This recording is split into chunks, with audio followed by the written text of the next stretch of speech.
If you want to compete in high stakes tournaments, earn leaderboard rewards, or just stomp your friends in the gauntlet, then understanding the best stats in Illuvium is extremely important.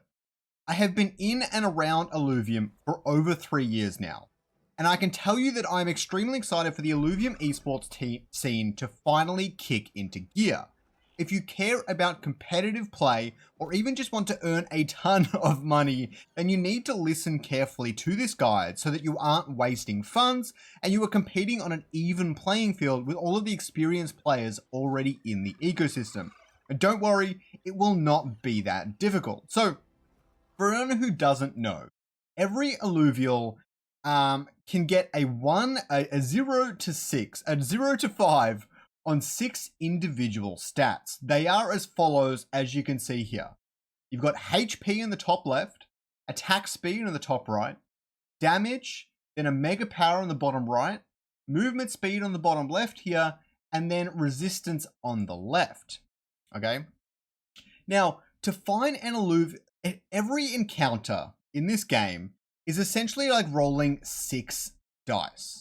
To find an alluvial with perfect stats, it is a chance of 1 in 46,656. That is to have everything at maximum stats, which is really, really hard to do. And it might seem like Pokemon is harder because every stat goes from 1 to 31, but most of the mechanics in the game guarantee 2 or 3 of those stats, so it's actually somewhat comparable. Now, luckily, most alluvials really only need 3 or 4 perfect stats. Most of them don't need movement speed at all, which has the odds of 216 for 3 perfect stats or 1,296 for 4 perfect stats. Now, to put this into perspective, if you were to search for an atlas with perfect health, resistance, and omega, which I say are the most important, damage is probably pretty helpful too, assume that you find about 5 per stage 1 run in the Abyssal Basin. Each run costs you about 16 cents at the time of writing this video, and you need to do about 40 of them, costing approximately $6.50 to find a perfect, 3 perfect stat atlas. Higher stages are way more rare. Things like an Axon and an Axodon are obviously way more rare, and you can help a little bit with fusing alluvials and all that sort of stuff. And then you've got things like a Ramfire or a Phosphorus or a Titanor, which are just next level in rarity because you're not finding 5 per stage 3 run. You're finding 1 every 100 or 200 runs, and then you've got to get perfect stats on top of that. So the level of difficulty to obtain them is out of the stratosphere here. Now, I don't need to tell you just how valuable they can be, but you need to be able to identify them so you can get the best ones and know what to sell, what to keep, and what to fuse into higher stage alluvials. However, speaking of competitive games, I think you should check out this upcoming Web3 Battle Royale called Open.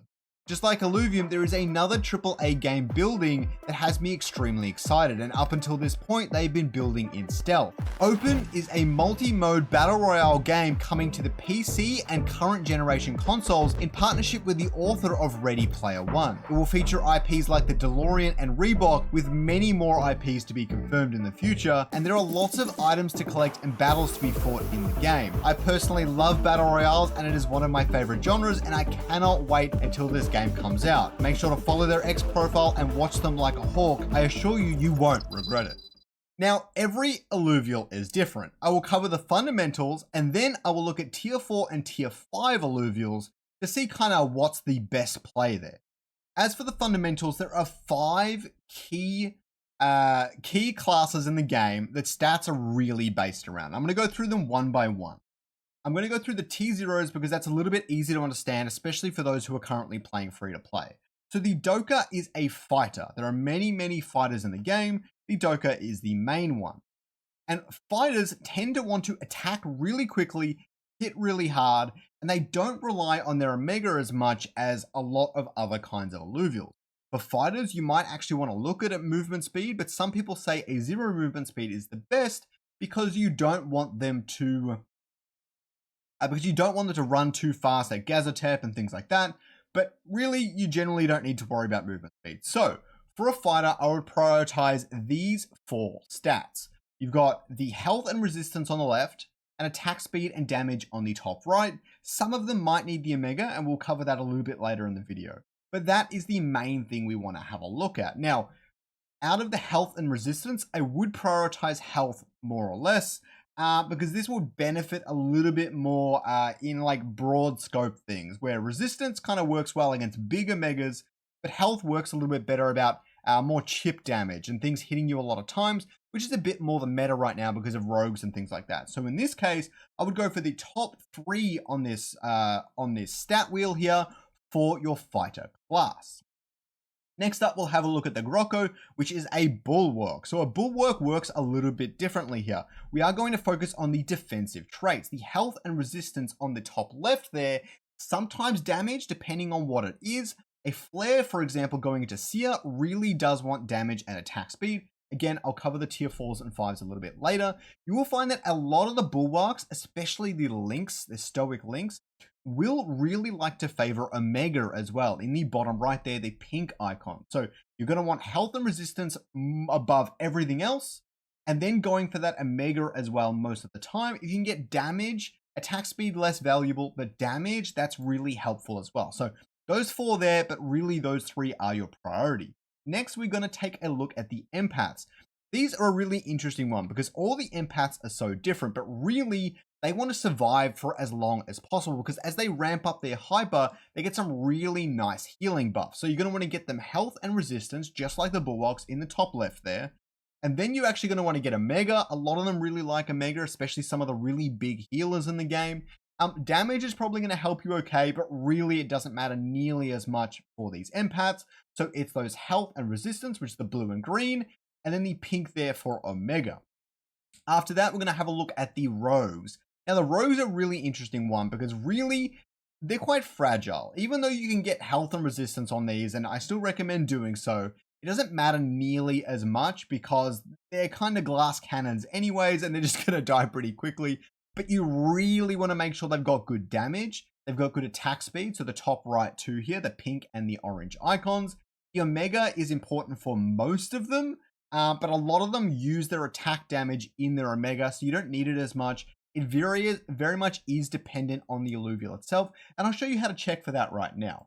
So as we have a look at the description here, we can see that the Lesser Fire Volante claws into the target, dealing 425 times OP physical damage, inflicting silence for 1.8 seconds and burn. That OP right there, that single text OP, that means that it's actually using the Omega power to increase its damage. Sometimes you'll see things like 425 with a little star, which means multiplied by attack damage. And so attack damage is more important for that alluvial.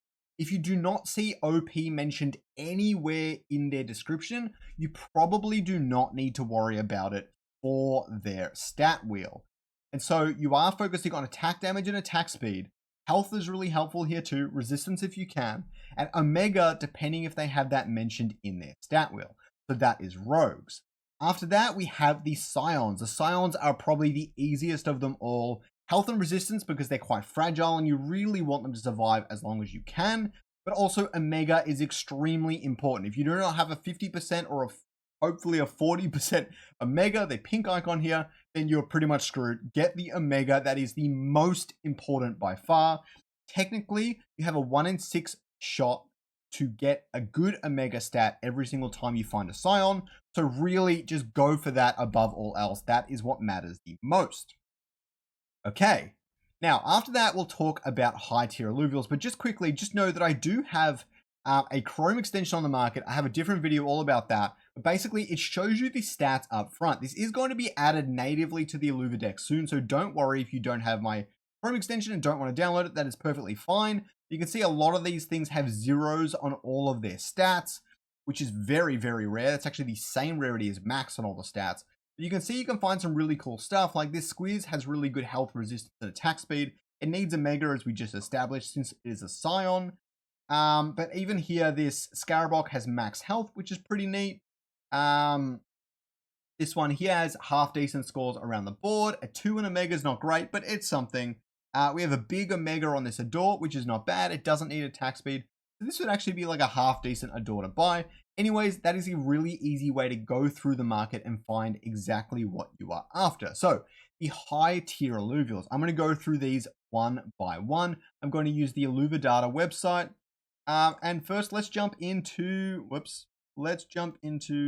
I can't open link. Oh, there we go. Okay.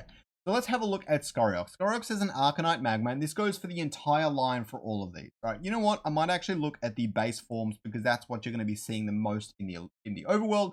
So this is a Fire Scion. The problem is that Firiox and Scoriox all really love attack speed. And so you're going to want to max attack speed, attack damage, health at the very least.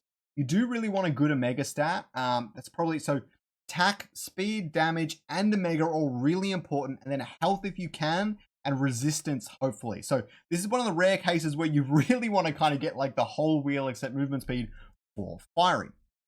Next up, we've got Ebb. This thing, got no icon there. That's interesting. This thing is really interesting. Max health, max resistance, max Omega. Very simple empath here. It actually doesn't attack at all, so don't worry about those two stats, attack or attack speed. Dash is a really interesting one. It's a rogue, and it has a pretty big Omega from memory. Let me have a look. Yeah, so the Omega is actually based on attack damage and Omega power. So you are going to want to get both on your dash, making sure you have Omega, attack power, attack speed, and then health and resistance, but they're not as important as on some of the other more fragile alluvials. Flare is a really interesting one because it turns into a behemoth, which likes to attack really fast. So if it doesn't have max attack speed, don't even bother. But you want that. You want your resistances and health. And your attack damage, I think, is a little bit less important. Its behemoth trait allows it to do max health damage. You're going to have big damage either way. I'd like to see it have that. Omega power is going to help it a lot as well. But really, the resistances and attack speed are going to be what you're focusing on for Flare.